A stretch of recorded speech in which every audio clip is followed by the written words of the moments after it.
नमस्ते रुदेन सादा लेप्चादा। मैं जी, जी। बांग्लाहान कोलकाता से रिया बोल रही हूँ। हाँ, बिल्कुल। दादा अभी आपका जो क्षेत्र है, आप जिस सेक्टर का एमएलए है, क्या जी। सिचुएशन है, क्या हालत है वहाँ पर अभी?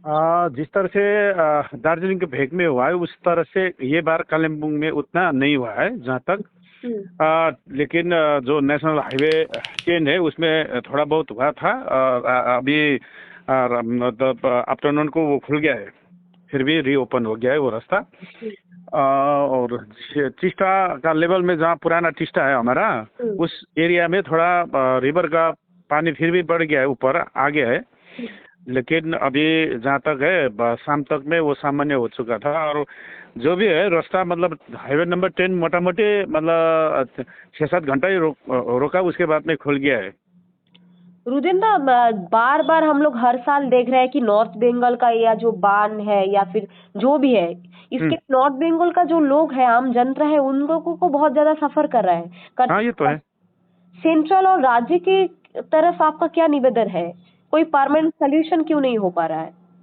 देखिए, ये आप तो जानते हैं, ज्यादातर जैसे कि नेशनल हाईवे और रेलवे बना, उसी वजह से ये मैन मेड डिजास्टर है जो टिस्टा के आसपास जो भी है। ये पर्टिकुलर हाईवे नंबर 10 तो जहाँ तक रेलवे बना, उसके बाद उसके पहले जो एनएचपीसी बना था, ये सब के कारण ही ये सब मैन मेड एक डिजास्टर के रूप में देखा गया है। जैसे कि लास्ट टाइम में सिक्किम में कुछ हुआ था, बैन फूटा था, इसीलिए वो हुआ था। लेकिन ये बार तो सिक्किम नॉर्मल है, सिक्किम में तो कोई पानी इतना बारिश नहीं है, तभी ये हुआ है। और इससे क्या दिखता है, वो मैन मेड एक डिजास्टर बना हुआ है ये। तो जब तक ये सेंट्रल खुद नहीं देखेगा कि ये जिम्मेदार हम लेंगे नहीं बोलने से, तब तक ये कुछ सुधर नहीं जाएगा। ये तो 10 हाईवे नंबर 10 के ऊपर ऐसा है। और जो पर्टिकुलर दार्जिलिंग और करसंग में जो है, स्पेशली ये सब डिवीजन मिरिक में हुआ है, वो मतलब एक चिंताजनक विषय है। वो अलग रूप से हुआ है, ज्यादा बारिश के चलते ही हुआ है, मतलब एक डिजास्टर हुआ है वहाँ पे, कैलामिटी हुआ है। लेकिन कालिम्पोंग में जो भी हो रहा है नेशनल हाईवे के ऊपर, ये बिल्कुल रेलवे के कारण से और एनएचपीसी कारण से बना हुआ है। इसमें जब तक रेलवे और ये कंपेंसेट नहीं करेगा और ठीक से इसको अपडेट नहीं करेगा, ये हाईवे का हालत ऐसे ही बना रहेगा। रुदिंदा, मेरा एक सवाल है आपसे। हर साल हम लोग देखते हैं डिजास्टर, और आपने कहा इस साल जो हो रहा है अभी वो मैन मेड है, तो आपने बोला मैन मेड डिजास्टर, तो इसके लिए आप किसको जिम्मेदार ठहरते हैं, सेंट्रल को या फिर राज्य को? राज्य को। तो राज्य क्या कर रहा है वहाँ पे? एनएचपीसी राज्य के अधीनस्थ नहीं है।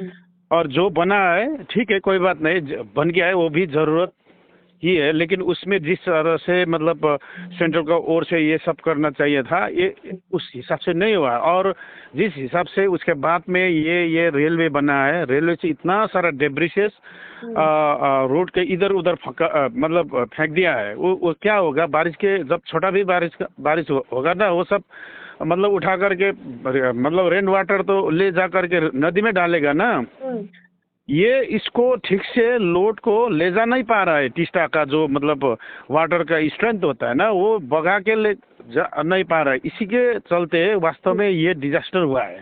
देखने से पता चल जाता है, एक अध्ययन करने वाला आदमी आके मतलब 1 घंटा भी अगर इधर उधर देखेगा ना, ये पर्टिकुलर इस वजह से हुआ है, कोई भी बोल सकता है। दादा, हर साल ही ये बाढ़ आते हैं, हर साल घर जल जाते, घर चला जाता है, हर साल घर उजड़ जाता है सब लोगों का जो नॉर्थ बंगाल में रहते हैं। उनको सरकार से, सेंट्रल से या फिर स्टेट से हर साल जो होता है डिजास्टर होता है वहाँ पर, उनको अभी तक देखिए लास्ट ईयर भी इतना बड़ा, वो last year before last year भी इतना बड़ा हादसा हुआ है। सेंट्रल से क्या मिला? जितना भी कम बेस जो भी है स्टेट से मिला, और सेंट्रल से क्या मिला? 1 रुपया भी नहीं मिला यहाँ तो। कोई रिलीफ मिला आप लोग? ना, सेंट्रल की ओर से क्या दिया, मतलब 5 पैसा भी नहीं दिया। कहाँ दिया सेंट्रल की ओर से?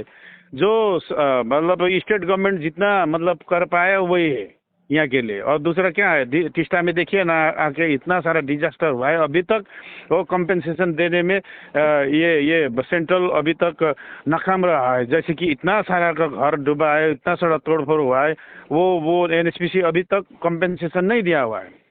दादा आप तो भूमिपुत्र है नॉर्थ बंगाल की, तो आप लोगों को मतलब कि क्या माहौल है, क्योंकि हर साल ये चित्र हम लोग देखते हैं, नॉर्थ बंगाल पानी में डूबा हुआ रहता है और वोट के पहले लोकसभा वोट या फिर विधानसभा जो इलेक्शन है उनके पहले हम लोग देखते हैं कि कोलकाता से या फिर दिल्ली से बहुत लोग जो नेता लोग हैं वो लोग सब नॉर्थ बंगाल को टारगेट करके वहां पर जाते हैं वोट के लिए। ये देखिए आप स्पष्ट रूप से आप भी अध्ययन कर सकते हैं, जैसे कि जहाँ पर बीजेपी का अपना मतलब राज्य नहीं रहता है उसमें बहुत सारा सरकारी जो भी सहूलियत है गरीब जो मतलब एक पर्टिकुलर एरिया को मतलब मुहैया कराने के लिए ये अनदेखा कर जाता है। जैसे कि फेडरल सिस्टम में जो गवर्नमेंट चलता है वास्तव में उस हिसाब से अभी तक नहीं चला है। जहाँ तक जैसे कि बंगाल में तो बीजेपी का सत्ता नहीं है, इसीलिए उन लोग अनदेखा करता है। एक भी इतना सारा बाढ़ आता है, इतना सारा आप कभी देखे हैं कि बंगाल को इतना सारा पैकेज दिया है, ये सब डिजास्टर हुआ है, इतना सारा हम देंगे बोल के तो कभी डिक्लेरेशन किया ही नहीं ना। ये पर्टिकुलर वास्तव में हम सीधा सीधी बोल देते हैं कि एक सेंट्रल गवर्नमेंट अनदेखा कर रहा है। नॉर्थ बंगाल भर में जितना भी फ्लड हो रहा है, ये हो रहा है, उसमें क्या है। और ये तो मैनमेड है, नेचुरल नहीं है। जो टिस्टा के ओर से जितना भी ये सारा हो रहा है ना, हाँ डेवलपमेंट जरूरत है, डेवलपमेंट होना चाहिए, लेकिन उस मतलब कारण से जो यहाँ पर एक जो ये सब हो रहा है मतलब डिजास्टर हो रहा है उसके ऊपर में थोड़ा निगरानी सेंट्रल की ओर से कहाँ हुआ है। 0% अभी तक सिंगल रुपया नहीं दिया है और सिंगल कुछ भी मतलब उसको सेफ्टी के लिए कुछ सोचा ही नहीं है।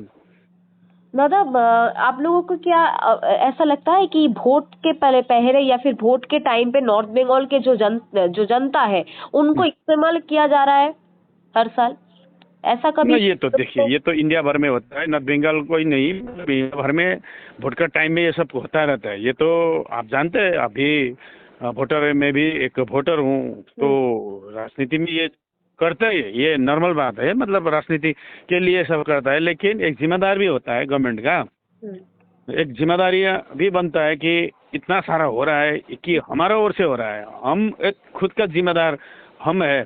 ऐसा तो कभी मतलब सोचा है सेंट्रल गवर्नमेंट की भी है ना।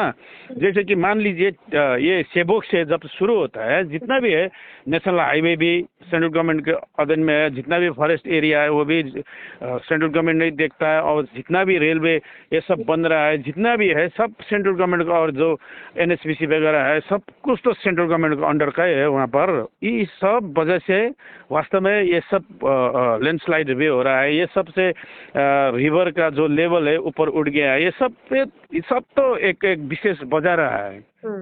तो उस हिसाब से तो अब स्टेट क्या करेगा, स्टेट के हाथ में कहाँ है। अगर स्टेट पैसा भी देगा तो हाईवे में, नेशनल हाईवे में कुछ करेगा पैसा, उसका पैसा तो नहीं लगेगा वहाँ। अब रेलवे में क्या करेगा, कम बेस जो भी है, मतलब रेलवे में क्या, वो रेलवे का क्षति का स्टेट गवर्नमेंट कभी मतलब ये क्षति पूर्ण कर पाएगा, नहीं पाएगा। तो क्षेत्र ही कहाँ है वहाँ, मतलब उसका अपना ज्यूरिडिक्शन है। मान लीजिए जितना भी ये सब हो रहा है ये प्रॉपर्टी के भीतर में हो रहा है, वहाँ एक आप लोग सेंट्रल को देना चाहते हैं कि? हाँ बिल्कुल 100%, तो 100% सेंट्रल है। इसमें क्या है, उसमें क्या है कुछ भी, मतलब अगर आप 100 करोड़ भी अगर स्टेट है ना, वो पैसा वहाँ तो सेंट्रल गवर्नमेंट का प्रोजेक्ट चल रहा है, तो पैसा 50 करोड़ भी देगा ना, 50 करोड़ पैसा लगाने का मतलब ये सब वहाँ जमीन नहीं है, वो सब सेंट्रल गवर्नमेंट का अपना है जमीन वहाँ सब की, या तो फॉरेस्ट है या तो ये नेशनल हाईवे है या तो रेलवे का प्रोजेक्ट चल रहा है।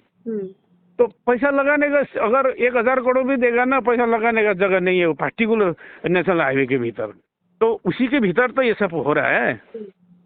रुदेंदा आपका बहुत बहुत शुक्रिया, और बांग्ला हाट के तरफ से हम निवेदन करते हैं और प्रार्थना भी है। ভালো ভালো খবর দেখতে সাবস্ক্রাইব করুন বাংলা হান্টের ইউটিউব চ্যানেল। বাংলা হান্টের আরো খবর দেখতে নজর রাখুন। বাংলা খবর মানেই বাংলা হান্ট।